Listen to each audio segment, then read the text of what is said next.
Okay, our first priority in radical equations is to isolate the ugliest radical. So I'm going to isolate the radical of x minus 15 equals, and it's going to be 3 minus the square root of x. Now I want to get rid of square rooting, so we will square both sides. So when we square the monomial, or just square the square root on this left side, we're going to be left with x minus 15. Those inverses reduce. On this side, we square a binomial. So when you square a binomial, you must get a trinomial. So you square your first term, which is a 9. You multiply your first and second term together, and then double it. So it's always double that product. So it's minus 6 times the square root of x. Then you square your last term, which is going to be plus x. Okay, now we're going to collect like terms. We're going to try to isolate this radical.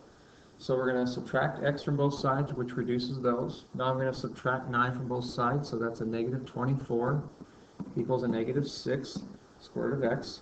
Now we're going to divide by a negative 6, which means we get a positive 4 equals square root of x. And then to get rid of the square root, we square, so it appears that x equals 16 is one of our possible solutions. So I'm going to plug it back in, and I got a 16 minus 15, which is 1. The square root of 1 is 1. Then I got the square root of 16, which is 4. So 1 plus 4, does that equal 3? Well, that's 5, and 5 doesn't equal 3. So we have to disregard that solution, and we come back with an empty set, or you could write a null set in here. So there are no real solutions to 8b.